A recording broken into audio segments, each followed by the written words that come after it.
ਸ਼ਰਮਾ ਜੀ, ਸਤਿ ਸ਼੍ਰੀ ਅਕਾਲ। ਸਵਾਗਤ ਹੈ ਜੀ ਪੰਜਾਬੀ ਰੇਡੀਓ USA ਤੇ। ਬਹੁਤ ਸ਼ੁਕਰੀਆ ਪ੍ਰਵੀਨ ਜੀ। ਸਤਿ ਸ਼੍ਰੀ ਅਕਾਲ ਸਾਰੇ ਦਰਸ਼ਕਾਂ ਨੂੰ, ਸਰੋਤਿਆਂ ਨੂੰ ਮੇਰੀ ਪਿਆਰ ਭਰੀ ਸਤਿ ਸ਼੍ਰੀ ਅਕਾਲ। ਸਤਿ ਸ਼੍ਰੀ ਅਕਾਲ ਜੀ। ਪ੍ਰੋਗਰਾਮ ਦੇ ਵਿੱਚ ਅੱਗੇ ਵਧਣ ਤੋਂ ਪਹਿਲਾਂ ਧੰਨਵਾਦ ਕਰਦੇ ਚਲੀਏ ਸਪਾਂਸਰਸ ਦਾ, ਜਿਹੜੇ ਜ਼ਰੀਆ ਬਣਦੇ ਨੇ ਇਹਨਾਂ ਪ੍ਰੋਗਰਾਮਾਂ ਨੂੰ ਤੁਹਾਡੇ ਤੱਕ ਪਹੁੰਚਾਉਣ ਦੇ ਲਈ।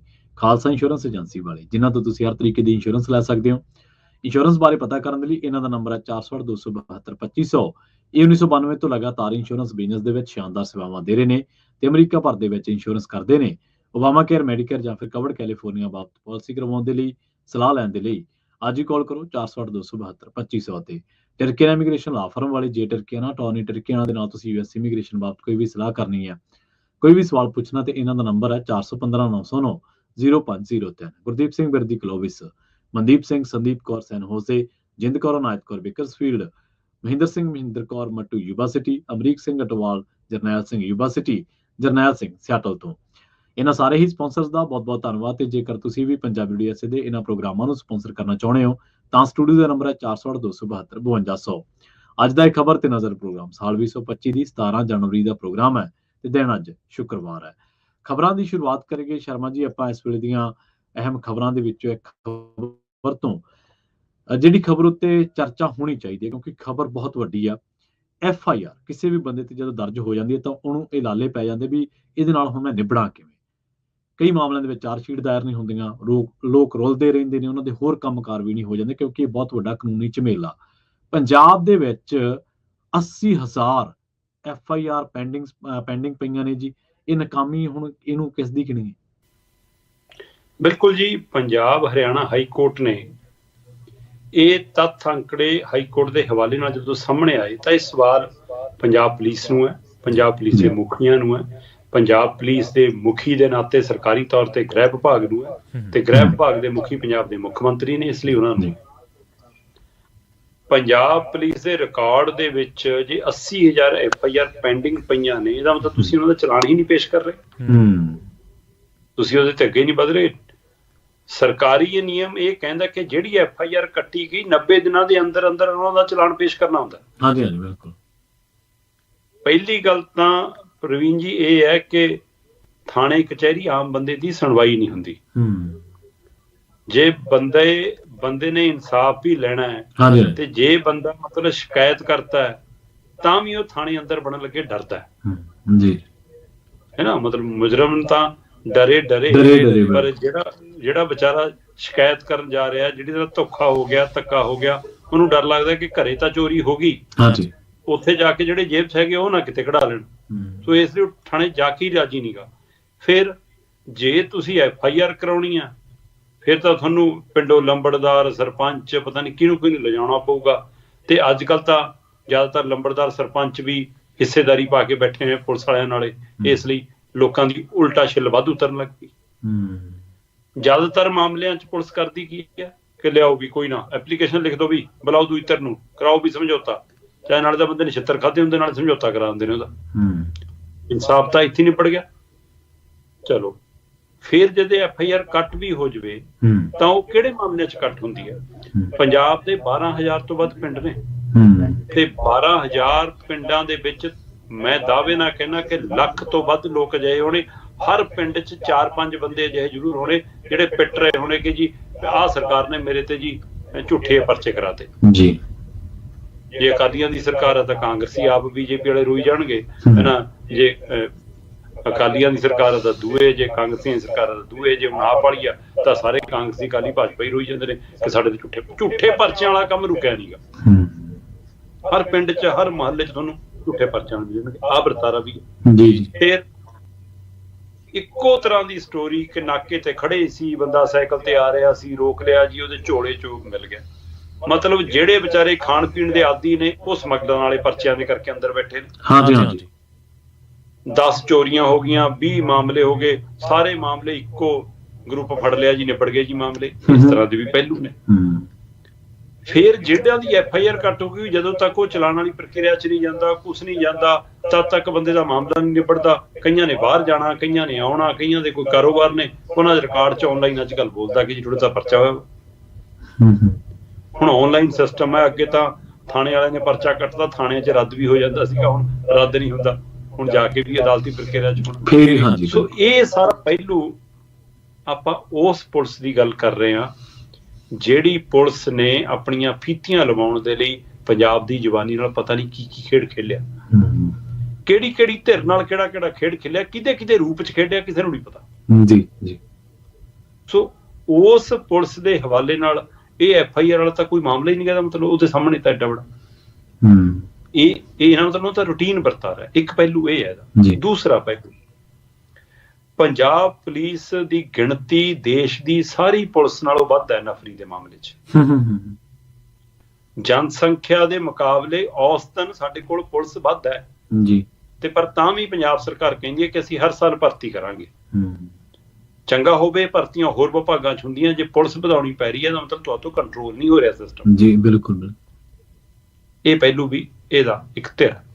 ਉਹਦੇ ਬਾਵਜੂਦ ਵੀ ਗਿਣਤੀ ਵੱਧ ਹੋਣ ਦੇ ਬਾਵਜੂਦ ਵੀ ਜੇ 80 FIR ਪੈਂਡਿੰਗ ਪਈਆਂ ਨੇ, ਕਦੋਂ ਅਦਾਲਤਾਂ 'ਚ ਕੇਸ ਚੱਲਣਗੇ, ਤੇ ਜਦ ਕੇਸ ਚੱਲਦੇ ਨੇ ਫਿਰ ਕਿੰਨੇ ਸਾਲ ਚੱਲਦੇ ਨੇ, ਫਿਰ ਕੇਸ ਪੈਂਡਿੰਗ ਹੋ ਜਾਂਦੇ ਨੇ, ਤੇ ਆਖਰ ਇਨਸਾਫ ਪੈਂਡਿੰਗ ਹੋ ਜਾਂਦਾ, ਜਾਨੂੰ ਬੰਦਾ ਉੱਡ ਜਾਂਦਾ ਵਿਚਾਰਾ। ਇਹ ਸਾਰੀ ਪ੍ਰਕਿਰਿਆ ਦੇ ਵਿੱਚ ਪੁਲਿਸ ਵੱਧ ਹੋਣ ਦੇ ਬਾਵਜੂਦ ਵੀ ਜੇਕਰ FIR ਨਹੀਂ ਅੱਗੇ ਵੱਧ ਰਹੀਆਂ ਤਾਂ ਇਹਦਾ ਮਤਲਬ ਕੀ ਪੁਲਿਸ ਕੰਮ ਕਰਨਾ ਨਹੀਂ ਜਾਣਦੀ, ਜਾਂ ਪੁਲਿਸ ਨੂੰ ਕੰਮ ਕਰਨ ਨਹੀਂ ਦਿੱਤਾ ਜਾ ਰਿਹਾ, ਜਾਂ ਪੁਲਿਸ ਹੋਰ ਕਿਤੇ ਕੰਮ ਕਰ ਰਹੀ ਹੈ। ਪੁਲਿਸ ਕੰਮ ਕਰ ਰਹੀ ਹੈ, ਅਫਸਰਾਂ ਦੀ ਘਰ ਵਾਲੀਆਂ ਨੂੰ ਸ਼ਾਪਿੰਗ ਕਰਾ ਰਹੀ ਹੈ, ਉਹਨਾਂ ਦੇ ਨਿਆਣਿਆਂ ਨੂੰ ਸਕੂਲਾਂ ਤੋਂ ਲਿਆ ਰਹੀ ਹੈ, ਉਹਨਾਂ ਦੇ ਜਵਾਕ ਖੇਡ ਰਹੇ ਨੇ ਸਟੇਡੀਅਮ ਦੇ ਵਿੱਚ, ਇਹ ਛਤਰੀ ਲੈ ਕੇ ਬਾਹਰ ਖੜੇ ਨੇ ਵਿਚਾਰੇ, ਹੈਨਾ। ਪੁਲਿਸ ਧਾਰਮਿਕ ਸਮਾਗਮਾਂ ਦੇ ਵਿੱਚ ਪਹਿਰੇਦਾਰੀ ਕਰ ਰਹੀ ਆ, ਪੁਲਿਸ ਮੰਦਿਰਾਂ ਗੁਰਦੁਆਰੇ ਦੇ ਮੂਹਰੇ ਬੈਠੀ ਆ, ਪੁਲਿਸ ਬਾਜ਼ਾਰਾਂ 'ਚ ਫਿਰਦੀ ਆ, ਹੈਨਾ। ਮਤਲਬ ਪੁਲਿਸ ਜਿਹੜੇ ਕੰਮ ਲਈ ਲਾਈ ਆ ਉਹ ਕੰਮ ਉਹਨੂੰ ਤੋਂ ਕਰਵਾਇਆ ਨਹੀਂ ਜਾ ਰਿਹਾ। ਕਿ ਇਸ ਲਈ ਕਿਸੇ ਦੇ ਘਰੇ ਰੋਟੀਆਂ ਬਣਾ ਰਹੀ ਹੈ, ਕਿਸੇ ਦੇ ਗੇਟ ਤੇ ਖੜੀ ਆ। ਹੁਣ ਅੱਧੀ ਪੁਲਿਸ ਦਿੱਲੀ ਨੂੰ ਗਈ ਆ ਕਿ ਹਾਂ ਜੀ ਚੋਣਾਂ ਨੇ ਕੇਜਰੀਵਾਲ ਜੀ ਦੀ। ਸੋ ਇਹ ਵੀ ਇੱਕ ਪਹਿਲੂ ਖੜਾ ਕਿ ਪੁਲਿਸ ਦੀ ਵਰਤੋਂ ਕਿਸ ਤਰ੍ਹਾਂ ਹੋ ਰਹੀ ਹੈ, ਇਹ ਵੀ ਇੱਕ ਪ੍ਰਕਿਰਿਆ ਖੜੀ ਹੈ। ਪੰਜਾਬ ਪੁਲਿਸ ਪੰਜਾਬ ਦੇ ਪੂਰੇ ਵਾਸੀਆਂ ਦੇ, ਜਿੰਨਾ ਪੰਜਾਬ ਦੀ ਜਨਸੰਖਿਆ ਉਹਦੇ ਵਿੱਚੋਂ ਪੁਲਿਸ ਇੱਕ ਅਜਿਹਾ ਹੈ ਜਿਹੜਾ ਸਭ ਤੋਂ ਵੱਧ ਮੋਟਾਪੇ ਦੀ ਸ਼ਿਕਾਰ ਹੈ, ਸਭ ਤੋਂ ਵੱਧ ਮਾਨਸਿਕ ਰੋਗੀ ਹੈ, ਸਭ ਤੋਂ ਵੱਧ ਇਹ ਮਤਲਬ ਕਿ BP ਸ਼ੂਗਰ ਦੇ ਮਰੀਜ਼ ਨੇ। ਕਿਉਂਕਿ ਛੁੱਟੀ ਦੇ ਮਾਮਲੇ 'ਚ ਵੀ ਮਤਲਬ ਮੈਂ ਇਹੋ ਜਿਹੇ ਪੁਲਿਸ ਵਾਲਿਆਂ ਨੂੰ ਵੀ ਜਾਣਦਾ ਪ੍ਰਵੀਨ ਜੀ, ਜਿਹੜੇ ਕਹਿੰਦੇ ਕਿ ਸਾਨੂੰ ਕਈ ਵਾਰ 4-4 ਦਿਨ ਜਰਾਬਾਂ ਲਾਉਣ ਦਾ ਮੌਕਾ ਨਹੀਂ ਮਿਲਦਾ। 4-4 ਦਿਨ, ਹੈਨਾ। ਕਈ ਕਹਿੰਦੇ ਕਿ ਅੱਜ ਦੀ ਪੱਗ ਬੰਨੀ ਸਾਨੂੰ ਲਗਾਤਾਰ, ਜੇਕਰ ਗਲਤੀ ਨਾਲ ਵੀ ਮਤਲਬ ਕਿ ਆਰਾਮ ਕਰਨ ਦੇ ਹਵਾਲੇ ਨਾਲ ਘਰੇ ਜਾ ਕੇ ਲਾ ਕੇ ਵੀ ਰੱਖੀ ਹੋਵੇ ਤਾਂ ਅਸੀਂ ਖੋਲ ਕੇ ਨਹੀਂ ਰੱਖਦੇ, ਲਾ ਕੇ ਹੀ ਰੱਖ ਦੇਂਗੇ, ਪਤਾ ਨਹੀਂ ਕਦੋਂ ਫੋਨ ਵੱਜਣਾ ਸਾਹਿਬ ਦਾ, ਸਿਰ ਤੇ ਰੱਖ ਕੇ ਫਿਰ ਭੱਜਣਾ ਪੈਣਾ। ਸਹੀ ਹੈ ਜੀ, ਇੱਕ ਪੱਖ ਹੈਗਾ। ਜ਼ਿਆਦਾਤਰ ਪੁਲਿਸ ਵਾਲਿਆਂ ਨਾਲ ਇਹ ਵੀ ਹੋ ਰਿਹਾ। ਇਹ ਸਾਰੇ ਮਤਲਬ ਕੋਈ ਇੱਕ ਕਾਰਨ ਨਹੀਂ ਹੈਗਾ ਇਹ 80,000 FIR ਪੈਂਡਿੰਗ ਦਾ। ਰਾਜਨੀਤਿਕ ਵਰਤੋਂ, ਪੁਲਿਸ ਦੀ ਆਪਣੀ ਭ੍ਰਿਸ਼ਟਾਚਾਰੀ ਦੀ ਵਰਤੋਂ, ਆਦਤ ਅਨੁਸਾਰ ਕੰਮ ਲਟਕਾਉਣ ਦੀ ਵਰਤੋਂ, ਤੇ ਕੰਮ ਦੇ ਬੋਝ ਦਾ ਪਹਿਲੂ, ਔਰ ਡਿਊਟੀ ਕਿਤੇ ਹੋਰ ਕਾਗਜ਼ਾਂ 'ਚ ਤੇ ਕੰਮ ਕਿਤੇ ਹੋਰ। ਇਹ ਸਾਰੇ ਪਹਿਲੂ ਵੀ ਕਾਰਨ ਨੇ ਨਾ, ਸਾਰੇ ਪਹਿਲੂਆਂ ਨੂੰ ਵੀ ਬਚਣਾ ਪੈਣਾ। ਤੇ ਉਸ ਤੋਂ ਬਾਅਦ ਅਦਾਲਤੀ ਪ੍ਰਕਿਰਿਆ 'ਚ ਇਹਦੇ ਨਾਲੋਂ ਵੱਧ ਕੇਸ ਸਾਡੇ ਪੈਂਡਿੰਗ ਪਏ ਨੇ ਅਦਾਲਤਾਂ 'ਚ, ਹੈਨਾ। ਫਿਰ ਇਹ ਵੀ ਸੋ ਸਾਰੇ ਚੀਜ਼ ਨੂੰ ਦਰੁਸਤ ਕਿਹਨੇ ਕਰਨਾ ਸੀ? ਸਰਕਾਰ ਨੇ ਜੀ ਨਾ। ਪਹਿਲੀਆਂ ਸਰਕਾਰਾਂ ਨੇ ਇਹਦੇ ਕੰਨੀ ਗੌਰ ਕੀਤਾ ਨਾ ਮੌਜੂਦਾ ਕਰ ਰਹੀ ਹੈ। ਸੋ ਉਹਦੇ ਭੁਗਤ ਭੋਗੀ ਫਿਰ ਪੰਜਾਬ ਵਾਸੀ ਨੇ। ਕੋਈ ਨਾ ਵੋਟਾਂ ਪੈ ਜਾਂਦੀਆਂ ਨੇ, ਅੱਜ ਕੱਲ੍ਹ ਰੇਵੜੀਆਂ ਬਣਨ ਦਾ ਰਿਵਾਜ ਆ।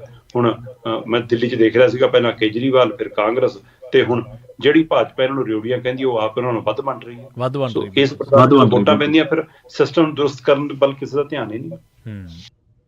ਇਹ ਸਹੀ ਹੈ ਜੀ, ਇਹ ਬਿਲਕੁਲ ਏਦਾਂ ਹੀ ਆ। ਜਦੋਂ ਸਰਦਾ ਜੀ ਰੇਵੜੀਆਂ ਵੰਡ ਕੇ ਸਰਦਾ, ਫਿਰ ਸਿਸਟਮ ਦੀ ਦਰੁਸਤੀ ਕਿਹਨੇ ਕਰਨੀ ਹੈ? ਉਹੀ ਜਿਹਾ ਵੋਟਰ ਆ, ਉਹ ਕਹਿੰਦਾ ਵੀ ਮੇਰੇ ਵਾਸਤੇ ਕੀ ਹੈ, ਸਿਸਟਮ ਜਿਵੇਂ ਚੱਲਦਾ ਚੱਲੀ ਜਾਂਦਾ, ਮੈਨੂੰ ਦੱਸੋ ਕੀ ਦੇ ਰਹੇ ਹੋ। ਅਗਲੀ ਖਬਰ ਦੇ ਵੱਲ ਵਧ ਗਏ। ਗੱਲ ਪੰਥਕ ਵੀ ਹੈ ਤੇ ਖਬਰ ਅਕਾਲੀ ਦਲ ਦੀ ਪੋਲਿਟਿਕਸ ਦੇ ਨਾਲ ਵੀ ਜਾ ਜੁੜਦੀ ਹੈ। ਲੰਘੇ ਦਿਨਾਂ ਦੇ ਵਿੱਚ ਆਪਾਂ ਜਿਹੜੀ ਕਾਨਫਰੰਸ ਦੇ ਵਿੱਚ ਜੋ ਕੁਝ ਵਾਪਰਿਆ ਸੀ ਧਾਮੀ ਸਾਹਿਬ ਦੇ ਬਾਰੇ ਤਾਂ ਆਪਾਂ ਚਰਚਾ ਕੀਤੀ ਸੀਗੀ। ਹੁਣ ਖਬਰ ਇਹ ਕਹਿ ਰਹੀ ਹੈ ਕਿ ਧਾਮੀ ਸਾਹਿਬ ਨੂੰ ਜਾਂ ਤਾਂ ਮੀਟਿੰਗ ਸੱਦਣੀ ਪਊਗੀ, ਜਾਂ ਫਿਰ ਜਿਹੜੀ 7 ਮੈਂਬਰੀ ਕਮੇਟੀ ਹੈ ਉਹ ਉਹਨਾਂ ਨੂੰ ਛੱਡਣੀ ਪਊਗੀ। ਦੇਖੋ ਜੀ, ਹੁਣ ਜੇ ਮੀਟਿੰਗ ਸੱਦਦੇ ਨੇ ਜਾਂ ਕਮੇਟੀ ਛੱਡਦੇ ਨੇ ਜਾਂ ਚੁੱਪੇ ਰਹਿੰਦੇ ਨੇ ਕਿ ਗਲਾ ਖਰਾਬ ਆ ਕਾਹਨੂੰ ਬੋਲਣਾ ਜੀ, ਪਤਾ ਨਹੀਂਗਾ। ਧਾਮੀ ਸਾਹਿਬ, ਧਾਮੀ ਹੋਰਾਂ ਦੀ ਦਿੱਖ ਸਪਸ਼ਟਵਾਦੀ ਮੰਨੀ ਜਾਂਦੀ ਹੈ। ਧਾਮੀ ਹੋਰਾਂ ਦੀ ਦਿੱਖ ਇਮਾਨਦਾਰੀ ਦਿੱਖ ਮੰਨੀ ਜਾਂਦੀ ਹੈ ਜੀ। ਪਰ ਹੁਣ ਉਹ ਐਸੀ ਤਾਣੀ ਚ ਉਲਝੇ ਨੇ ਕਿ ਉਹ ਫੈਸਲਾ ਨਹੀਂ ਲੈ ਪਾ ਰਹੇ ਕਿ ਮੈਂ ਅਕਾਲ ਤਖਤ ਸਾਹਿਬ ਦੇ ਹੁਕਮਾਂ ਅਨੁਸਾਰ ਬਾਹਰ ਆ ਕੇ ਖੜ ਜਾਵਾਂ ਕਿ ਸੁਖਬੀਰ ਬਾਦਲ ਦੇ ਨਾਲ ਤੁਰਿਆ ਜਾਵਾਂ। ਇੱਕ ਪਾਸੇ ਉਹ ਸੁਖਬੀਰ ਬਾਦਲ ਨੂੰ ਛੱਡ ਨਹੀਂ ਪਾ ਰਹੇ, ਦੂਏ ਪਾਸੇ ਉਹ ਉਸ ਮਸਲੇ ਦੇ ਉੱਤੇ ਨਾਲ ਤੁਰ ਵੀ ਨਹੀਂ ਪਾ ਰਹੇ। ਆਪਾਂ ਲਗਾਤਾਰ ਇਹ ਗੱਲ ਕਰਦੇ ਨੇ ਕਿ ਧਾਮੀ ਸਾਹਿਬ ਗਿਆਨੀ ਹਰਪ੍ਰੀਤ ਸਿੰਘ ਦੇ ਮਾਮਲੇ 'ਚ ਕਾਰਵਾਈ ਨਹੀਂ ਕਰਨਾ ਚਾਹੁੰਦੇ ਸੀ, ਪਰ ਉਹਨਾਂ ਨੇ ਕਮੇਟੀ ਬਣਾਈ। ਧਾਮੀ ਸਾਹਿਬ ਘਰੇ ਬੈਠ ਕੇ ਇਸ ਨੂੰ ਮਨਾ ਕੇ ਬਾਹਰ ਲਿਆਂਦਾ, ਹੈ ਨਾ। ਤੇ ਇਸ ਸਾਰੀ ਪ੍ਰਕਿਰਿਆ ਦੇ ਦਰਮਿਆਨ ਉਹ ਕਹਿੰਦੇ ਅਕਾਲ ਤਖਤ ਸਾਹਿਬ ਦੇ ਹੁਕਮਾਂ ਦੇ ਅਨੁਸਾਰ 7 ਮੈਂਬਰੀ ਕਮੇਟੀ ਤੇ ਕੰਮ ਕਰਨਾ ਚਾਹੁੰਦੇ ਨੇ, ਪਰ ਉਹਨਾਂ ਦੀ ਪਾਰਟੀ ਜਿਹਦੀ ਉਹ ਵਰਕਿੰਗ ਕਮੇਟੀ 'ਚ ਮੈਂਬਰ ਵੀ ਨੇ, ਸਾਰਾ ਕੁਝ ਨੇ, ਉਹਨਾਂ ਦੀ ਡਿਊਟੀ ਲਾਤੀ ਕਿ ਭਾਈ ਜੰਮੂ ਕਸ਼ਮੀਰ 'ਚ ਜਾ ਕੇ ਵੋਟਾਂ ਬਣਾਓ। ਜਿਹੜੇ ਬੰਦੇ ਨੂੰ ਅਕਾਲ ਤਖਤ ਸਾਹਿਬ ਕਮੇਟੀ ਦਾ ਮੁਖੀ ਬਣਾਉਂਦਾ ਹੈ ਕਿ ਤੁਹਾਡੀ ਨਜ਼ਰਸਾਨੀ 'ਚ ਪੂਰੀ ਪਾਰਟੀ ਦੀ ਭਰਤੀ ਦੀ ਪ੍ਰਕਿਰਿਆ ਹੋਊਗੀ, ਉਹਨੂੰ ਤੁਸੀਂ ਉਸ ਸੂਬੇ 'ਚ ਭੇਜ ਰਹੇ ਹੋ ਜਿੱਥੇ ਗਿਣਤੀ ਦੀਆਂ ਵੋਟਾਂ ਨੇ ਸਿੱਖੀ ਦੀਆਂ, ਤੇ ਉਹਨਾਂ 'ਚ ਵੀ ਸਾਰੇ ਅਕਾਲੀ ਦਲ ਨਾਲ ਨਹੀਂ ਆਉਣ ਵਾਲੇ। ਸੋ ਇਹ ਵੀ ਆਪਣੇ ਆਪ ਸਵਾਲ ਹੈ। ਚਲੋ ਹੁਣ ਇਸ ਨੂੰ ਇੱਕ ਹੋਰ ਪਹਿਲੂ ਤੋਂ ਸਮਝਣ ਦੀ ਲੋੜ ਹੈ ਕਿ ਧਾਮੀ ਸਾਹਿਬ ਨਾਰਾਜ਼ ਤੇ ਨਿਰਾਸ਼ ਇਸ ਕਦਰ ਨੇ ਕਿ ਉਹ ਮਾਘੀ ਮੇਲੇ ਤੇ ਜਾਂਦੇ ਨੇ ਪਰ ਅਕਾਲੀਆਂ ਦੀ ਸਟੇਜ ਤੇ ਨਹੀਂ ਜਾਂਦੇ। ਇਹਦਾ ਮਤਲਬ ਕਿਤੇ ਨਾ ਕਿਤੇ ਉਹ ਵੀ 7 ਮੈਂਬਰੀ ਬਾਕੀ ਮੈਂਬਰਾਂ ਵਾਂਗ ਨਾਰਾਜ਼ ਨੇ ਕਿ ਪ੍ਰਕਿਰਿਆ ਸਹੀ ਨਹੀਂ ਹੋ ਰਹੀ। 7 ਮੈਂਬਰੀ ਕਮੇਟੀ ਦੇ ਵਿੱਚੋਂ ਇੱਕ ਮੁਲਾਜ਼ਮ ਬੀਬੀ ਹੈ, ਉਹ ਲਾਂਭੇ ਹੈ, ਆਪਣਾ ਬਡੂੰਗਰ ਸਾਹਿਬ ਕਿਰਪਾਲ ਸਿੰਘ ਬਡੂੰਗਰ ਹੋਰੀ ਸਭ ਤੋਂ ਉਮਰ ਦਰਾਜ਼ ਨੇ, ਬਜ਼ੁਰਗ ਨੇ, ਉਹ ਕਹਿ ਚੁੱਕੇ ਨੇ ਅਕਾਲ ਤਖਤ ਸਾਹਿਬ ਸਾਨੂੰ ਅੱਗੇ ਵਧਣਾ ਚਾਹੀਦਾ। ਗੁਰਪ੍ਰਤਾਪ ਬਡਾਲਾ ਤੇ ਉਹਨਾਂ ਦੇ ਨਾਲ ਦੇ ਸਾਥੀ ਜਿਹੜੇ ਸਿੱਧੇ ਰੂਪ ਚ ਅਕਾਲੀ ਦਲ ਤੋਂ ਬਾਹਰਲੇ ਮੈਂਬਰ ਮੰਨੇ ਜਾਂਦੇ ਨੇ ਹੁਣ ਬਾਦਲ ਧਿਰ ਦੇ, ਉਹ 2 ਮੈਂਬਰ ਬਾਹਰੀ ਹੈ ਨਾ, ਉਹ ਜਾ ਕੇ ਜੱਤਰ ਸਾਹਿਬ ਕੋਲ ਕੱਲ ਸ਼ਿਕਾਇਤ ਦੇ ਕੇ ਆਏ ਸੀ। ਅੱਜ ਉਹਨਾਂ ਨੇ ਧਾਮੀ ਸਾਹਿਬ ਦੇ ਨਾਂ ਤੇ ਚਿੱਠੀ ਲਿਖਤੀ ਕਿ ਧਾਮੀ ਸਾਹਿਬ ਮੀਟਿੰਗ ਸੱਦੋ। ਜੱਤਰ ਸਾਹਿਬ ਨੇ ਕਿਹਾ ਕਿ ਕਮੇਟੀ ਸਟੈਂਡ ਕਰਦੀ ਹੈ ਤੇ ਤੁਸੀਂ ਉਹਦੇ ਮੁਖੀ ਹੋ, ਤੁਸੀਂ ਬੁਲਾਓ ਮੀਟਿੰਗ। ਉਹਨਾਂ ਨੇ ਚਿੱਠੀ ਲਿਖਤੀ, ਜਿਹੜੀ ਚਿੱਠੀ ਧਾਮੀ ਜੀ ਨੂੰ ਲਿਖੀ ਉਹਦੀ ਕਾਪੀ ਜੱਤਰ ਸਾਹਿਬ ਨੂੰ ਵੀ ਭੇਜਤੀ। ਤੇ ਮੈਨੂੰ ਪਤਾ ਲੱਗ ਰਿਹਾ ਮਨਪ੍ਰੀਤ ਆਲੀ ਔਰ ਇਕਬਾਲ ਸਿੰਘ ਝੁੰਦਾ ਹੋਰਾਂ ਨੇ ਈਮੇਲ ਰਾਹੀਂ ਜਾਂ ਸੋਸ਼ਲ ਮੀਡੀਆ ਦੇ ਹਵਾਲੇ ਨਾਲ WhatsApp ਰਾਹੀਂ ਧਾਮੀ ਸਾਹਿਬ ਤੱਕ ਪਹੁੰਚ ਕੀਤੀ ਹੈ ਕਿ ਧਾਮੀ ਸਾਹਿਬ ਬੁਲਾਓ ਮੀਟਿੰਗ, ਅਸੀਂ ਅਕਾਲ ਤਖਤ ਸਾਹਿਬ ਦੇ ਹਵਾਲੇ ਨਾਲ ਖੜੇ ਹਾਂ। ਸੋ 4 ਮੈਂਬਰ ਇਹ ਸਿੱਧੇ ਸਾਹਮਣੇ ਆ ਗਏ, 5ਵੇਂ ਮੈਂਬਰ ਬਡੂੰਗਰ ਸਾਹਿਬ ਵੀ ਆਪਣਾ ਪੱਖ ਰੱਖ ਚੁੱਕੇ ਨੇ, ਹੈ ਨਾ, 6ਵੇਂ ਖੁਦ ਧਾਮੀ ਨੇ ਤੇ 7ਵੀਂ ਤਾਂ ਚਲੋ ਮੁਲਾਜ਼ਮ ਹੈ। ਇਹਦਾ ਮਤਲਬ ਬਹੁਤ ਗਿਣਤੀ ਇੱਕ ਪਾਸੇ ਖੜੇ ਨੇ, ਫਿਰ ਧਾਮੀ ਸਾਹਿਬ ਨੂੰ ਕੋਈ ਤਾਂ ਪੱਖ ਲੈਣਾ ਪਊਗਾ। ਜਾਂ ਤਾਂ ਉਹ ਇਹ ਕਹਿਣ ਕਿ ਮੈਂ ਤਾਂ ਜੀ ਸੁਖਬੀਰ ਬਾਦਲ ਦੇ ਨਾਲ ਹੈ, ਮੈਨੂੰ ਨਹੀਂ ਪਤਾ ਜੀ, ਉਹ ਨਹੀਂ ਮੰਨਦੇ ਤਾਂ ਮੈਂ ਨਹੀਂ ਮੰਨਦਾ, ਮੈਂ ਤਾਂ ਜੀ ਜੰਮੂ ਕਸ਼ਮੀਰ ਜਾਊਂਗਾ ਜੀ। ਜਾਂ ਉਹ ਕਹਿਣ ਕਿ ਭਾਈ ਸੁਖਬੀਰ ਬਾਦਲ ਜੀ ਤੁਸੀਂ ਜੋ ਕਰਨਾ ਕਰੋ, ਸਾਨੂੰ ਅਕਾਲ ਤਖਤ ਸਾਹਿਬ ਨੇ ਹੁਕਮ ਦਿੱਤਾ, ਅਸੀਂ ਤਾਂ ਆਪਣੇ ਲੈਵਲ ਤੇ ਭਰਤੀ ਕਰਾਂਗੇ, ਫਿਰ ਅਸੀਂ ਹੋਰ ਬੰਦਿਆਂ ਤੋਂ ਕਰਾ ਲਾਂਗੇ, ਜੇ ਤੁਸੀਂ ਨਹੀਂ ਸਾਨੂੰ ਟੀਮ ਦੇਣੀ, ਸਾਨੂੰ ਅਸੀਂ ਤਾਂ ਭਰਤੀ ਕਰਾਂਗੇ, ਅਸੀਂ ਬੁਲਾਉਣ ਲੱਗਿਆ ਮੀਟਿੰਗ। ਜਾਂ ਤਾਂ ਉਹ ਇਹ ਫੈਸਲਾ ਲੈਣਾ। ਹੁਣ ਜਾਂ ਤਾਂ ਉਹ ਮੀਟਿੰਗ ਬੁਲਾਉਣਗੇ ਜਾਂ ਫਿਰ ਉਹ ਜੱਦਰ ਸਾਹਿਬ ਨੂੰ ਆਪਣਾ ਅਸਤੀਫਾ ਭੇਜ ਦੇਣਗੇ ਕਿ ਮੈਂ ਕਮੇਟੀ ਦੀ ਅਗਵਾਈ ਨਹੀਂ ਕਰ ਸਕਦਾ ਜੀ। ਸੋ ਹੁਣ ਇਹ ਦੇਖਣ ਵਾਲੀ ਗੱਲ ਹੈ, ਧਾਮੀ ਸਾਹਿਬ ਤੇ ਵੀ ਨਜ਼ਰਾਂ ਜਥੇਦਾਰ ਸਾਹਿਬ ਤੇ ਵੀ ਨੇ ਕਿ ਜਥੇਦਾਰ ਸਾਹਿਬ ਇਸ ਮਸਲੇ ਤੇ ਕੁਝ ਬੋਲਣਗੇ, ਕਿਉਂਕਿ ਉਵੇਂ ਹੀ ਹੈ ਜਿਵੇਂ ਦਲਜੀਤ ਚੀਮਾ ਨੇ ਆ ਕੇ ਕਿਹਾ ਸੀਗਾ ਕਿ ਜਥੇਦਾਰ ਸਾਹਿਬ ਨੇ ਸਾਨੂੰ ਕਹਿਤਾ 7 ਮੈਂਬਰੀ ਕਮੇਟੀ ਦਾ ਭੋਗ ਪੈ ਗਿਆ। ਉਸੇ ਤਰ੍ਹਾਂ ਹੁਣ ਗੁਰਪ੍ਰਤਾਪ ਬਡਾਲਾ ਨੇ ਬਾਹਰ ਆ ਕੇ ਕਹਿਤਾ ਕਿ ਸਾਨੂੰ ਜਥੇਦਾਰ ਸਾਹਿਬ ਨੇ ਕਿਹਾ ਕਿ ਨਹੀਂ 7 ਮੈਂਬਰੀ ਕਮੇਟੀ ਸਟੈਂਡ ਕਰਦੀ ਹੈ। ਜਥੇਦਾਰ ਸਾਹਿਬ ਨੇ ਅਜੇ ਕੁਝ ਵੀ ਨਹੀਂ ਕਿਹਾ। ਸੋ ਇਸ ਲਈ ਉਧਰ ਵੀ ਨਜ਼ਰਾਂ ਨੇ, ਪਰ ਚਲੋ ਦੇਖਦੇ ਹਾਂ। ਜਥੇਦਾਰ ਸਾਹਿਬ ਨੇ ਪਹਿਲਾਂ ਜਾਣਾ ਸੀਗਾ ਵੱਖ-ਵੱਖ ਸੂਬਿਆਂ ਦੇ ਵਿੱਚ, ਉਹ ਦੌਰਾ ਹੁਣ ਦੇਰ ਨਾਲ ਹੋ ਰਿਹਾ ਜਾਂ ਲਟਕ ਗਿਆ, ਪਰ ਅੱਜ ਜਾਣਕਾਰੀ ਮਿਲੀ ਕਿ ਜਥੇਦਾਰ ਸਾਹਿਬ 14 ਮੈਂਬਰੀ ਵਫਦ ਨਾਲ ਪਾਕਿਸਤਾਨ ਜਾਣ ਵਾਲੇ ਨੇ। ਹੋ ਸਕਦਾ ਕਿ ਉਹ ਹਲੇ 10-15 ਦਿਨਾਂ ਤੱਕ ਜਾਣ, ਇਸ ਮਹੀਨੇ ਦੇ ਆਖਰੀ ਹਫ਼ਤੇ ਜਾਂ ਫਰਵਰੀ ਦੇ ਪਹਿਲੇ ਹਫ਼ਤੇ ਜਾਣ। ਉਹ ਤੋਂ ਪਹਿਲਾਂ ਕੀ ਸਥਿਤੀ ਸਪਸ਼ਟ ਹੁੰਦੀ ਹੈ ਕਿ ਨਹੀਂ ਹੁੰਦੀ, ਕਿਉਂਕਿ 20 ਤਰੀਕ ਨੂੰ ਅਕਾਲੀ ਦਲ ਨੇ ਤਾਂ ਆਪਣੀ ਭਰਤੀ ਦੀ ਪ੍ਰਕਿਰਿਆ ਲਈ ਮੀਟਿੰਗ ਬੁਲਾ ਲਈ। 21 ਤਰੀਕ ਨੂੰ ਉਹਨਾਂ ਨੇ ਸ਼੍ਰੋਮਣੀ ਕਮੇਟੀ ਦੇ ਬਾਦਲ ਤੇ ਨਾਲ ਸੰਬੰਧਿਤ ਮੈਂਬਰ ਬੁਲਾ ਲਏ। ਕਿਹਾ ਤਾਂ ਇਹ ਜਾ ਰਿਹਾ ਕਿ ਜੋ ਮੈਂਬਰ ਇਸ ਲਈ ਬੁਲਾਏ ਨੇ ਕਿ ਉਹ ਸੂਚੀ ਦੇ ਵਿੱਚ ਜਿਹੜੀ ਸ਼੍ਰੋਮਣੀ ਕਮੇਟੀ ਦੀ VOTING ਸੂਚੀ ਹੈ ਉਹਦੇ ਵਿੱਚ ਗੜਬੜ ਹੈ, ਪਰ ਜਾਣਕਾਰੀ ਇਹ ਮਿਲ ਰਹੀ ਹੈ ਕਿ ਉਹਨਾਂ ਨੂੰ ਕਾਪੀਆਂ ਚੁਕਾਉਣੀਆਂ ਨੇ ਅਕਾਲੀ ਦਲ ਦੀ ਮੈਂਬਰਸ਼ਿਪ ਵਾਲੀਆਂ। ਸੋ ਹੁਣ ਉੱਥੇ ਵੀ ਧਾਮੀ ਹੋਰਾਂ ਦਾ ਰੋਲ ਆਉਣਾ ਜੇ ਸ਼੍ਰੋਮਣੀ ਕਮੇਟੀ ਦੇ ਮੈਂਬਰ ਬੁਲਾਏ ਨੇ, ਉੱਥੇ ਉਹ ਕੀ ਸਟੈਂਡ ਲੈਣਗੇ ਇਹ ਵੀ ਦੇਖਣ ਵਾਲੀ ਗੱਲ ਹੈ। ਸੋ ਨਾ 20 ਦੂਰ ਹੈ, ਨਾ 21 ਦੂਰ ਹੈ ਨਾ, ਤੇ ਨਾ ਧਾਮੀ ਸਾਹਿਬ ਦੂਰ ਨੇ, ਨਾ ਮੈਂਬਰ ਦੂਰ ਨੇ, ਪਰ ਪਤਾ ਨਹੀਂ ਧਾਮੀ ਸਾਹਿਬ ਦਾ ਸ਼ਾਇਦ ਗਲਾ ਦੁਖਦਾ ਇਸ ਲਈ ਅਜੇ ਬੋਲ ਨਹੀਂ ਰਹੇ ਕੁਝ ਵੀ। ਜਦੋਂ ਵੀ ਕਦੇ ਵੀ SGPC ਪ੍ਰਬੰਧਨ ਦੇ ਨਾਲ ਜੁੜੀ ਕੋਈ ਖਬਰ ਸਾਹਮਣੇ ਆਉਂਦੀ ਹੈ ਸ਼ਰਮਾ ਜੀ, ਕੋਈ ਅਕਾਲੀ ਦਲ ਦੇ ਨਾਲ ਸੰਬੰਧਿਤ ਖਬਰ ਸਾਹਮਣੇ ਆਉਂਦੀ ਹੈ, ਕੋਈ ਸ੍ਰੀ ਅਕਾਲ ਤਖਤ ਸਾਹਿਬ ਦੇ ਨਾਲ ਜੁੜੀ ਕੋਈ ਖਬਰ ਸਾਹਮਣੇ ਆਉਂਦੀ ਹੈ, ਜਾਂ ਧਾਮੀ ਸਾਹਿਬ ਦੇ ਬਾਰੇ ਕੋਈ ਖਬਰ ਸਾਹਮਣੇ ਆਉਂਦੀ ਹੈ, ਕਈ ਵਾਰੀ ਮੈਂ ਇਹ ਸੁਣਦਾ ਕਿ ਧਾਮੀ ਸਾਹਿਬ ਦੇ ਵਿਅਕਤੀਤਵ ਦਾ ਜ਼ਿਕਰ ਕੀਤਾ ਜਾਂਦਾ ਵਿਸ਼ੇਸ਼ ਤੌਰ ਤੇ, ਜਿਵੇਂ ਤੁਸੀਂ ਵੀ ਜ਼ਿਕਰ ਕੀਤਾ ਵੀ, ਕਿਉਂਕਿ ਉਹਨਾਂ ਦੀ ਸ਼ਖਸੀਅਤ, ਉਹਨਾਂ ਦੇ ਵਿਚਰਨ ਦਾ ਤਰੀਕਾਕਾਰ। ਪਰ ਜੇਕਰ ਤੁਸੀਂ ਇੱਕ ਕਿਸੇ ਖਾਸ ਤਨਜ਼ੀਮ ਦੇ ਲਈ ਜਾਂ ਪਾਰਟੀ ਦੇ ਲਈ, ਸਿਆਸੀ ਪਾਰਟੀ ਦੇ ਲਈ, ਜਾਂ ਕਿਸੇ ਵਿਅਕਤੀ ਵਿਸ਼ੇਸ਼ ਦੇ ਲਈ ਤੁਸੀਂ ਇੱਕ ਦਰ ਫੈਸਲਾ ਉਹ ਕਰਦੇ ਜਾਂਦੇ ਹੋ, ਤਾਂ ਇਹਦਾ ਅਸਰ ਫਿਰ ਤੁਹਾਡੇ ਵਿਅਕਤੀਤਵ ਤੇ ਵੀ ਪੈਂਦਾ। ਇਤਿਹਾਸ ਦੇ ਵਿੱਚ ਤੁਹਾਡੇ ਵਿਅਕਤੀਤਵ ਨੂੰ ਕਿਵੇਂ ਲਿਖਿਆ ਜਾਊਗਾ, ਫਿਰ ਇਹ ਗੱਲਾਂ ਉਸ ਪਾਸੇ ਨੂੰ ਵੀ ਤੈਅ ਕਰਦੇ ਨੇ। ਪ੍ਰਵੀਨ ਜੀ, ਅਕਾਲੀ ਦਲ ਦਾ ਮੈਂਬਰ ਹੋਣਾ ਪੰਜਾਬ 'ਚ ਮਾਣ ਵਾਲੀ ਗੱਲ ਰਹੀ ਹੈ ਜੀ, ਬਿਲਕੁਲ ਬਿਲਕੁਲ, ਪੰਜਾਬ 'ਚ ਸਨਮਾਨ ਵਾਲੀ ਗੱਲ ਰਹੀ ਹੈ। ਹਰ ਅਕਾਲੀ ਵਰਕਰ ਜਿਹਦੇ ਸਿਰ ਦੇ ਉੱਤੇ ਮਤਲਬ ਚਿੱਟੀ ਦਾੜੀ ਹੋਵੇ ਤੇ ਸਿਰ ਦੇ ਉੱਤੇ ਨੀਲੀ ਪੱਗ ਹੋਵੇ, ਉਹਨੂੰ ਜਥੇਦਾਰ ਕਹਿ ਕੇ ਸੰਬੋਧਨ ਕੀਤਾ ਜਾਂਦਾ ਸੀ। ਬਿਲਕੁਲ, ਜੀ ਜੀ ਜੀ, ਬਿਲਕੁਲ, ਬੜੇ ਬੜੇ ਅਫਸਰ ਖੜੇ ਹੋ ਜਾਂਦੇ ਖੜੇ ਹੋ ਜਾਂਦੇ ਸੀ। ਸਹੀ ਹੈ, ਸਹੀ ਹੈ। ਇਹ ਵਕਾਰ ਕਿਹਨੇ ਗਵਾਇਆ, ਸੋਚਣ ਦੀ ਲੋੜ ਹੈ। ਸਹੀ, ਬਿਲਕੁਲ ਸਹੀ, ਬਿਲਕੁਲ। ਅੱਜ ਕਹਿ ਦੋ ਜੀ ਕਿ ਮੀਡੀਆ ਐ ਕਹਿੰਦਾ, ਪੱਤਰਕਾਰ ਐ ਕਹਿੰਦੇ ਨੇ ਜੀ, ਸੋਸ਼ਲ ਜਾਂ ਮੀਡੀਆ ਤੇ ਚਰਚਾ ਕਰਦੇ ਨੇ ਸਾਡੇ ਤੇ, ਹਾਂ ਜੋ ਮਰਜ਼ੀ ਕਹਿ ਲੋ, ਗੀਤ ਬਣਾ ਲਓ, ਚਾਹੇ ਕੁਛ ਮਰਜ਼ੀ ਕਰ ਲੋ, ਪਰ ਸਵਾਲ ਇਹ ਹੈ ਕਿ ਵਕਾਰ ਗਵਾਇਆ ਕਿਨੇ ਹੈ, ਇੱਜ਼ਤ ਖੋਈ ਕਿਨੇ ਹੈ। ਅੱਜ ਵੀ ਪੰਜਾਬ ਲੱਭਦਾ ਫਿਰਦਾ ਸ਼੍ਰੋਮਣੀ ਅਕਾਲੀ ਦਲ ਕਿ ਸਾਡੇ ਹੱਕ ਹਕੂਕ ਲਈ ਖੜਨ ਵਾਲੀ ਉਹ ਪਾਰਟੀ ਕਿੱਥੇ ਗਈ। ਸਹੀ ਹੈ, ਬਿਲਕੁਲ ਬਿਲਕੁਲ। ਪਰ ਤੁਸੀਂ ਜਦੋਂ ਗੋਗਾ ਹੀ ਬਾਪੂ ਦਾ ਤੇ ਪੁੱਤ ਦਾ ਗਾਉਣਾ, ਫਿਰ ਸਵਾਲ ਤਾਂ ਹੋਣਗੇ ਜੀ। ਜਿਹੜੀ ਤੁਸੀਂ ਗੱਲ ਕੀਤੀ ਸ਼ਰਮਾ ਜੀ ਕਿ ਅੱਜ ਵੀ ਪੰਜਾਬ ਲੱਭ ਰਿਹਾ ਅਕਾਲੀ ਦਲ ਨੂੰ ਜਿਹੜਾ ਉਹਨਾਂ ਲਈ ਲੜਨ ਵਾਲਾ ਹੋਵੇ, ਤੇ ਜਿਹੜੀ ਧਿਰ ਇਸ ਵੇਲੇ ਸਭ ਤੋਂ ਵੱਧ ਝਾਕ ਕਰੀ ਬੈਠੀ ਹੈ ਕਿ ਕੋਈ ਸਿਆਸੀ ਤੰਜ਼ੀਮ ਖੜਨ ਵਾਲੀ ਹੋਵੇ ਸਾਡੇ ਲਈ, ਉਹ ਹੈ ਕਿਸਾਨੀ ਧਿਰ, ਤੇ ਉਹਦੀ ਗੱਲ ਕਰਦੇ ਹਾਂ ਆਪਾਂ। ਡੱਲੇਵਾਲ ਸਾਹਿਬ ਦਾ ਵਜ਼ਨ ਹੋਰ ਘਟ ਗਿਆ ਜੀ, ਫਿਕਰ ਵਧਿਆ, ਤੇ ਜਿਹੜੀ ਸਾਂਝੀ ਬੈਠਕ ਹੋਣੀ ਹੈ SKM ਦੇ ਨਾਲ ਤਾਲਮੇਲ ਦੀ ਜਾਂ ਏਕਤਾ ਦੀ, ਉਹ ਅੱਜ ਹੋਣੀ। ਹਾਂ ਬਿਲਕੁਲ ਜੀ, ਅੱਜ 18 ਤਰੀਕ ਹੈ ਸਾਡੇ ਇੱਧਰ ਦੇ ਹਵਾਲੇ ਨਾਲ, ਸੋ ਸਾਂਝੀ ਕਮੇਟੀ ਦੀ ਬੈਠਕ ਜ਼ਰੂਰ ਹੋਣੀ ਹੈ ਤੇ ਉਹਦੇ ਲਈ ਲਗਭਗ ਤੈਅ ਹੈ ਕਿ ਪਾਤੜਾਂ 'ਚ ਅੱਜ ਧਿਰਾਂ ਮਿਲਣਗੀਆਂ, ਉਹ ਵੀ 11 ਸਾਢੇ 11 ਵਜੇ ਦਾ ਟਾਈਮ ਹੈ ਤੇ ਉਹਦੇ ਵਿੱਚ ਇੱਧਰੋਂ SKM ਦੇ ਵੱਲੋਂ ਵੀ 6-7 ਮੈਂਬਰ ਜਿਹੜੇ ਜਾਣਗੇ ਉਹ ਸਾਰੇ ਪਹੁੰਚਣਗੇ, ਉੱਧਰੋਂ ਖਨੌਰੀ ਤੋਂ ਵੀ, ਸ਼ੰਭੂ ਤੋਂ ਵੀ ਧਿਰਾਂ ਹੋਣਗੀਆਂ ਤੇ ਉਮੀਦ ਕੀਤੀ ਜਾ ਰਹੀ ਹੈ ਕਿ ਕੋਈ ਸਾਂਝਾ ਪ੍ਰੋਗਰਾਮ ਬਣ ਜਾਵੇ, ਕਿਉਂਕਿ ਕੁਝ ਧਿਰਾਂ ਹੁਣ ਇਸ ਕੋਸ਼ਿਸ਼ ਨੇ ਕਿ ਆਪਾਂ ਦਿੱਲੀ ਅੰਦੋਲਨ 2 ਕਰ ਲਈਏ ਜੀ, ਤੇ ਕੁਝ ਇਹਨਾਂ ਦੇ ਵਿੱਚੋਂ ਜਥੇਬੰਦੀਆਂ ਦੀ ਇਹ ਰਾਏ ਹੈ ਕਿ ਦਿੱਲੀ ਅੰਦੋਲਨ 2 ਕਰਨਾ ਵੀ ਹੁਣ ਗਲਤੀ ਹੋਏਗੀ।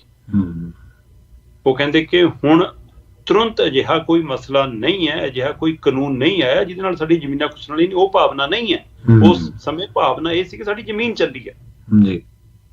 ਅੱਜ ਕਿਸਾਨੀ ਵੱਖੋ-ਵੱਖ ਮੰਗਾਂ ਤੇ ਲੜਾਈ ਹੈ, ਔਰ ਇਹ ਦੇਸ਼ ਪੱਧਰੀ ਮੰਗਾਂ ਨੇ। ਜਦੋਂ ਤੱਕ ਦੇਸ਼ ਭਰ ਦੀਆਂ ਜਥੇਬੰਦੀਆਂ ਇਕਜੁੱਟ ਨਹੀਂ ਹੁੰਦੀਆਂ, ਪੰਜਾਬ ਹੀ ਕਿਉਂ ਆਪਣੀ ਚਮੜੀ ਲਹਾਉਂਦਾ ਰਹੇ, ਪੰਜਾਬ ਹੀ ਕਿਉਂ ਦੂਜਿਆਂ ਦੀ ਲੜਾਈ ਆਪ ਲੜ ਕੇ ਆਪਣੇ ਸਿਰ ਪੜਵਾਉਂਦਾ ਰਹੇ, ਇਹ ਵੀ ਸਵਾਲ ਹੈਗਾ। ਸੋ ਇਹਨਾਂ ਸਾਰਿਆਂ ਦੇ ਉੱਤੇ ਅੱਜ ਮੰਥਨ ਹੋਣਾ, ਕਾਫੀ ਗਹਿਰਾ ਗੰਭੀਰ ਮੰਥਨ ਹੋਣਾ, ਔਰ ਮੰਥਨ ਇਸ ਗੱਲ ਤੇ ਵੀ ਹੋਣਾ ਕਿ ਜਦੋਂ ਆਪਾਂ ਸਾਂਝੇ ਚੱਲਣ ਦਾ 2 ਮੀਟਿੰਗਾਂ 'ਚ ਫੈਸਲਾ ਕਰ ਚੁੱਕੇ ਹਾਂ, ਫਿਰ ਤੁਸੀਂ ਆਪ ਮਹਾਰੇ ਕਦੇ 111 ਬਿਠਾ ਦਿਓ, ਕਦੇ ਦੂਜੀ ਧਿਰ ਕਹਿੰਦੀ 101 ਦਾ ਜਥਾ ਭੇਜ ਦਿਓ, ਇਹ ਫੈਸਲੇ ਕਿਉਂ ਹੋ ਰਹੇ ਨੇ, ਇਹਦੇ ਤੇ ਵੀ ਅੱਜ ਚਰਚਾ ਗਰਮਾ ਗਰਮ ਹੋਣੀ ਹੈ। ਔਰ 1-2 ਆਗੂਆਂ ਨਾਲ ਮੇਰੀ ਗੱਲ ਹੋਈ ਹੈ, ਉਹ ਕਹਿੰਦੇ ਕਿ ਮੇਰਾ ਤਾਂ ਜਥੇਬੰਦੀਆਂ ਨੂੰ ਸਿੱਧਾ ਸਵਾਲ ਹੈ ਕਿ ਭਰਾਵੋ ਰਾਜਨੀਤੀ ਦਾ ਸ਼ਿਕਾਰ ਨਾ ਹੋਵੋ, ਇਹ ਸਰਕਾਰ ਦਾ ਕੀਤਾ ਪ੍ਰੋਪੋਗੰਡਾ ਹੁਣ ਪੰਜਾਬ ਦੇ ਲੋਕਾਂ ਦੇ ਘਰਾਂ 'ਚ ਮਨ ਕਰ ਗਿਆ ਕਿ ਇਹ ਤਾਂ ਵਿਹਲੇ ਨੇ, ਰੋਜ਼ ਧਰਨਾ ਲਾ ਕੇ ਬਹਿ ਜਾਂਦੇ ਨੇ, ਸੜਕਾਂ ਰੋਕ ਲੈਂਦੇ ਨੇ, ਇਹ ਆਪਣੇ ਖਿਲਾਫ ਸਾਡੇ ਲੋਕਾਂ ਨੂੰ ਕਰਨ ਲੱਗੇ। ਉਹਦੀ ਬਜਾਏ ਚਲੋ ਪਿੰਡਾਂ, ਸ਼ਹਿਰਾਂ, ਕਸਬਿਆਂ 'ਚ ਦੁਕਾਨਦਾਰਾਂ ਨੂੰ, ਵਪਾਰੀਆਂ ਨੂੰ, ਮਜ਼ਦੂਰਾਂ ਨੂੰ ਜਾ ਕੇ ਸਮਝਾਈਏ ਕਿ ਭਾਈ ਇਹ ਕਾਰਪੋਰੇਟ ਘਰਾਣਾ, ਇਹ ਜਿਹੜੇ ਹਾਈਵੇ ਬਣ ਰਹੇ ਨੇ, ਇਹ ਜਿਹੜੇ ਮਾਲ ਆ ਰਹੇ ਨੇ ਹਰ 10 ਕਿਲੋਮੀਟਰ ਤੇ, ਇਹ ਇਕੱਲੇ ਕਿਸਾਨ ਨੂੰ ਨਹੀਂ ਖਾਣਗੇ, ਤੁਹਾਨੂੰ ਨਾਲ ਖਾਣਗੇ, ਪਹਿਲਾਂ ਤੁਹਾਨੂੰ ਖਾਣਗੇ ਦੁਕਾਨਦਾਰਾਂ ਨੂੰ। ਜਿਹੜਾ ਪ੍ਰੋਜੈਕਟ ਪੰਜਾਬ 'ਚ ਆਇਆ ਪ੍ਰਵੀਨ ਜੀ, ਹਰ 10 ਕਿਲੋਮੀਟਰ ਤੇ ਇੱਕ ਮਾਲ ਬਣਨਾ, ਇਹ ਟਾਰਗੇਟ ਹੈ। ਅੱਛਾ। ਤੇ ਇੱਕ ਮਾਲ 3000 ਦੇ ਕਰੀਬ ਛੋਟੀ ਦੁਕਾਨ ਖਾ ਜਾਂਦਾ। ਸਹੀ ਹੈ। ਜਿਹਨੇ ਉਦਾਹਰਨ ਦੇਖਣੀ ਹੈ, ਚੰਡੀਗੜ੍ਹ 'ਚ ਅਲਾਂਟੇ ਮਾਲ ਖੁੱਲਣ ਤੋਂ ਬਾਅਦ ਸੈਕਟਰ 17 ਦਾ ਹਾਲ ਜਾ ਕੇ ਬਿਲਕੁਲ ਸਹੀ ਹੈ, ਬਿਲਕੁਲ। ਸੋ ਇਸ ਪਹਿਲੂ ਦੇ ਉੱਤੇ ਕੁਝ ਜਥੇਬੰਦੀਆਂ ਦੇ 1-2 ਆਗੂ ਮੈਨੂੰ ਕਹਿੰਦੇ ਕਿ ਅਸੀਂ ਤਾਂ ਇਹਨਾਂ ਨੂੰ ਇਹ ਪਿੱਟ ਰਹੇ ਹਾਂ ਕਿ ਇਹ ਲੜਾਈ ਲੜੋ, ਪੰਜਾਬ ਬਚੂਗਾ ਤਾਂ ਉਹਦੇ ਨਾਲ ਖੇਤੀ ਬਚੂਗੀ, ਖੇਤੀ ਬਚੂਗੀ ਤਾਂ ਉਹਦੇ ਨਾਲ ਪੰਜਾਬ ਬਚੂਗਾ, ਦੋ ਇੱਕ ਦੂਏ ਨਾਲ ਜੁੜੇ ਨੇ ਜੀ।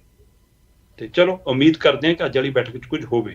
ਪਰ ਜਿਹੜਾ ਪਹਿਲੂ ਤੁਸੀਂ ਕਹਿ ਰਹੇ ਹੋ 54ਵਾਂ ਦਿਨ ਚੜ ਗਿਆ, ਤੇ ਜਗਜੀਤ ਸਿੰਘ ਡੱਲੇਵਾਲ ਹੋਰਾਂ ਦੀ ਕੱਲ ਮੈਂ ਦੇਖ ਰਿਹਾ ਸੀਗਾ, ਉਹ ਕਹਿੰਦੇ ਜੀ ਕਿ 20 ਕਿਲੋ ਵਜਨ ਘਟਿਆ। ਜਿਸ ਦਿਨ ਮਰਨ ਵਰਤੇ ਬੈਠੇ ਸੀਗੇ ਉਸ ਦਿਨ 86 ਕਿਲੋ 950 ਗ੍ਰਾਮ ਵਜਨ ਸੀ, ਔਰ ਲੰਘੇ ਕੱਲ ਜਿਹੜਾ ਵਜਨ ਪਤਾ ਲੱਗਿਆ ਉਹ 66 ਕਿਲੋ 400 ਗ੍ਰਾਮ ਰਹਿ ਗਿਆ। ਸਿੱਧਾ 20 ਕਿਲੋ ਵਜਨ ਘਟਿਆ। ਤੇ ਪੰਜਾਬ ਸਰਕਾਰ ਕੀ ਕਹਿ ਰਹੀ ਹੈ ਜੀ, ਉਹਨਾਂ ਦੇ ਵਕੀਲ ਕਹਿ ਰਹੇ ਨੇ ਅਦਾਲਤ 'ਚ ਹਾਲਤ 'ਚ ਸੁਧਾਰ ਹੋ ਰਿਹਾ। ਜਥੇਬੰਦੀਆਂ ਕਹਿੰਦੀਆਂ ਵੀ ਕਿ ਫਿਰ ਹੋਰ ਕੀ ਚਾਹੀਦਾ, ਜੇ ਮਰਨ ਵਰਤ ਤੇ ਜਾਂ ਭੁੱਖੇ ਰਹਿ ਕੇ ਬੰਦੇ ਦੀ ਹਾਲਤ ਸੁਧਾਰ ਹੁੰਦਾ, ਉਹੀ ਹਸਪਤਾਲਾਂ 'ਚ ਲੱਖਾਂ ਕਰੋੜਾਂ ਖਰਚਾਈ ਜਾਂਦੇ ਲੋਕਾਂ ਦੇ। ਸਾਰਿਆਂ ਨੂੰ ਕਿ ਭੁੱਖ ਹੜਤਾਲ ਤੇ ਬੈਠਿਆ ਕਰੋ ਜਦੋਂ ਬਿਮਾਰ ਹੋਣ, ਹਾਲਤ ਸੁਧਰ ਲੱਗ ਜੂਗੀ। ਸੋ ਇਹ ਸਥਿਤੀ ਮਤਲਬ ਡੱਲੇਵਾਲ ਉਹਨਾਂ ਦੀ ਸਿਹਤ ਤੇ ਚੌਥਾ ਦਿਨ 111 ਕਿਸਾਨਾਂ ਨੂੰ ਭੁੱਖ ਹੜਤਾਲ ਤੇ ਜਾਂ ਮਰਨ ਵਰਤੇ ਬੈਠਿਆਂ ਨੂੰ ਹੋ ਗਿਆ। 21 ਤਰੀਕ ਨੂੰ ਉਧਰ ਜਥਾ ਭੇਜਣ ਦੀ ਤਿਆਰੀ ਹੋ ਰਹੀ ਹੈ ਨਾ। ਫਿਰ ਵੀ ਸਭ ਦੀਆਂ ਨਜ਼ਰਾਂ ਅੱਜ ਦੀ ਬੈਠਕ ਤੇ ਨੇ ਕਿ ਅੱਜ ਦੀ ਸਾਂਝੀ ਬੈਠਕ ਚੋਂ ਕੋਈ ਸੁਖਾਵਾਂ ਸੇਧਦਾਇਕ ਫੈਸਲਾ ਕੁੱਲ ਕੋਈ ਅਜਿਹਾ ਫੈਸਲਾ ਆਵੇ ਜਿਹਦੇ ਨਾਲ ਸ਼ਾਇਦ ਕਿਸਾਨੀ ਦਾ ਭਲਾ ਹੋਵੇ ਔਰ ਸਰਕਾਰਾਂ ਦੀ ਕੁੰਭਕਰਨੀ ਨੀਤ ਖੁੱਲੇ। ਜੀ ਬਿਲਕੁਲ ਬਿਲਕੁਲ। ਅਗਲੀ ਖਬਰ ਦੇ ਵੱਲ ਵਧੀਏ ਤੇ ਗੱਲ ਕਰੀਏ ਆਪਾਂ ਪੰਜਾਬ ਦੇ ਵਿੱਚ ਇੱਕ ਜਿਹੜੀ ਬੀਬੀ ਦੀ ਫਿਲਮ ਤੇ ਵਿਵਾਦ ਹੋਇਆ, ਕੰਗਣਾ ਰਣੌਤ, ਉਹਦੀ ਫਿਲਮ ਤੇ ਕਲੇਸ਼ ਹੋਇਆ।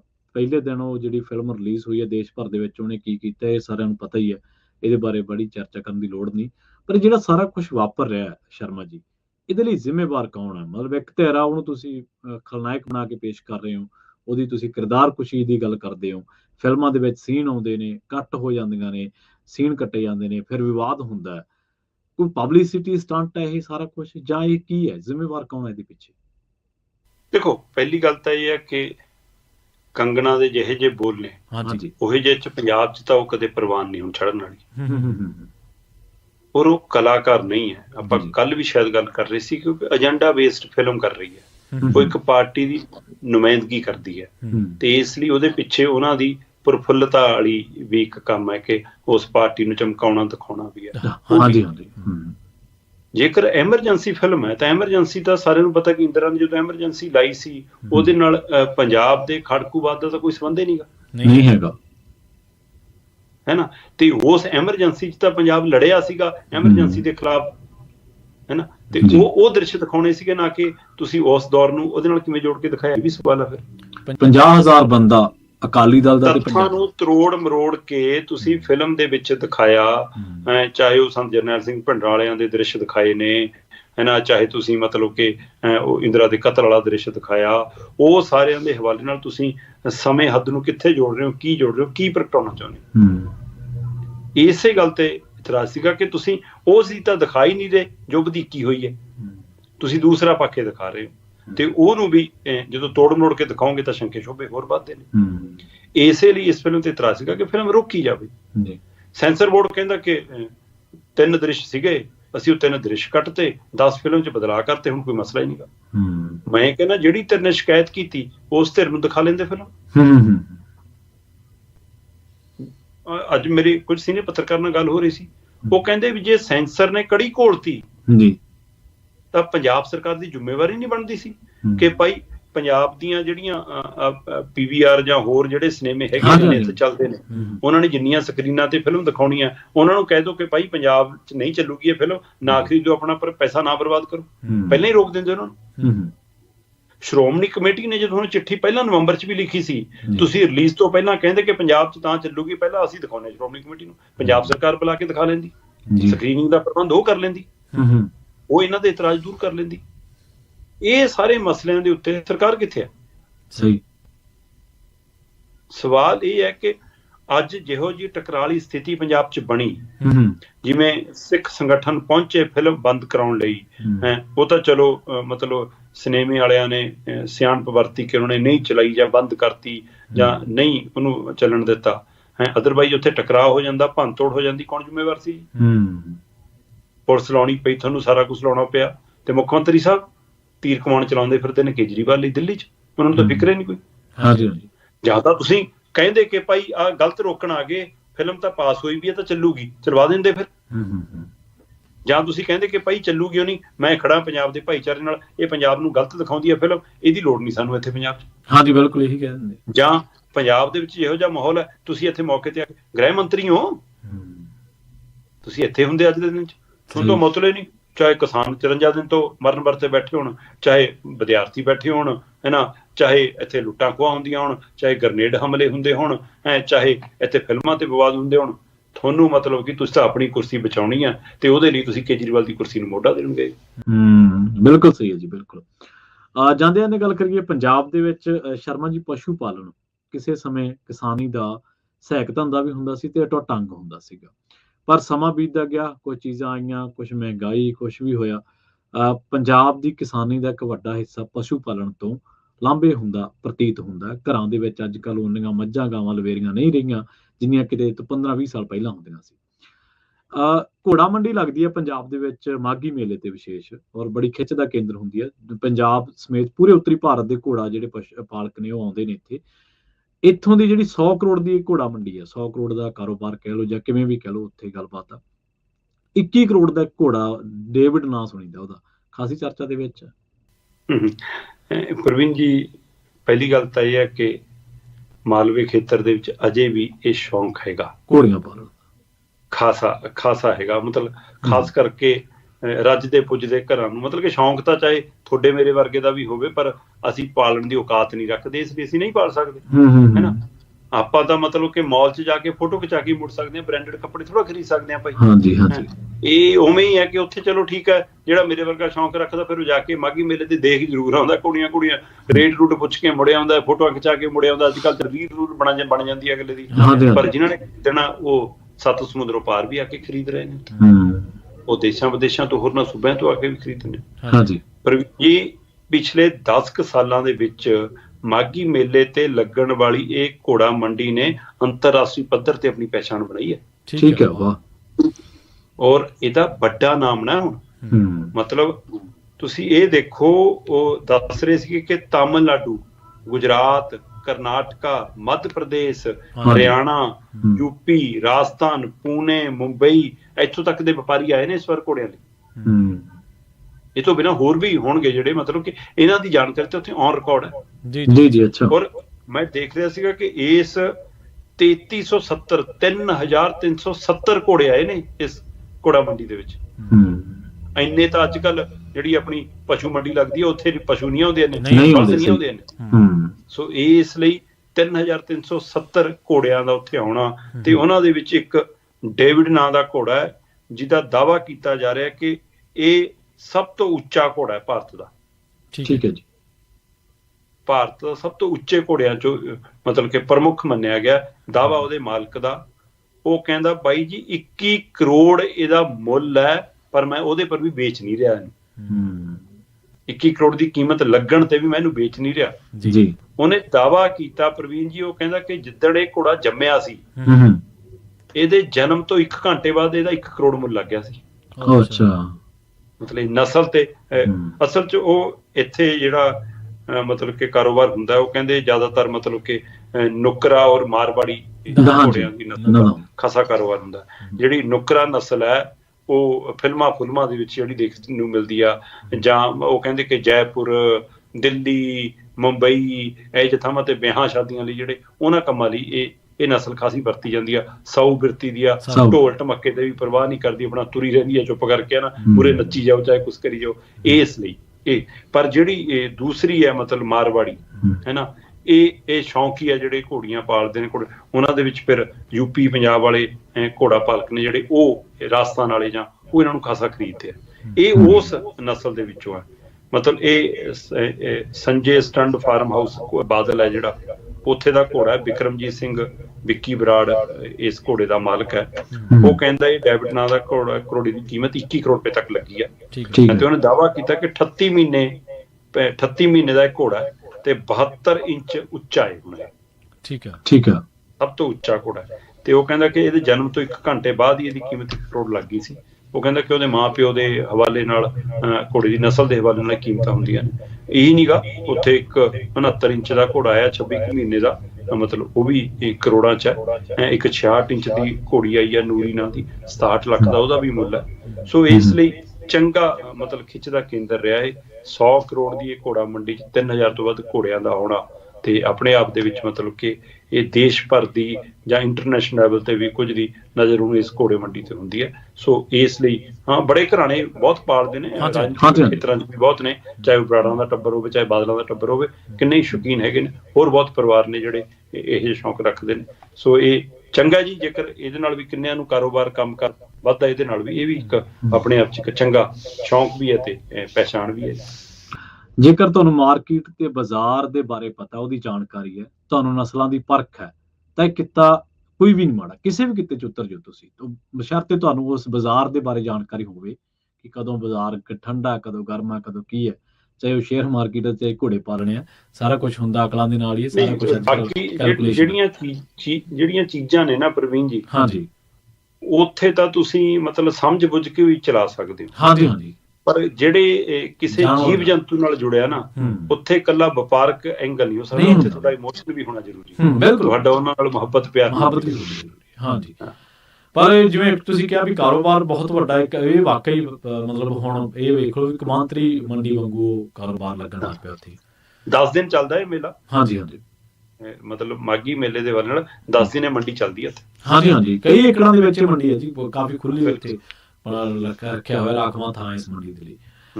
ਸ਼ਰਮਾ ਜੀ ਨਾਲ ਖਾਸ ਖਬਰਾਂ ਤੇ ਖਾਸ ਜਾਣਕਾਰੀਆਂ ਦੇ ਲਈ ਤੁਹਾਡਾ ਬਹੁਤ ਬਹੁਤ ਧੰਨਵਾਦ ਜੀ। ਜੀ ਪ੍ਰੋਗਰਾਮ ਖਬਰ ਤੇ ਨਜ਼ਰ ਨੂੰ ਆਪਾਂ ਇੱਥੇ ਸਮਾਪਤ ਕਰਾਂਗੇ। ਤੁਹਾਡਾ ਸਾਰਿਆਂ ਦਾ ਵੀ ਬਹੁਤ ਧੰਨਵਾਦ। ਸਤਿ ਸ਼੍ਰੀ ਅਕਾਲ। ਜੁੜੇ ਰਹੋ ਪੰਜਾਬੀ ਰੇਡੀਓ USA ਦੇ ਨਾਲ।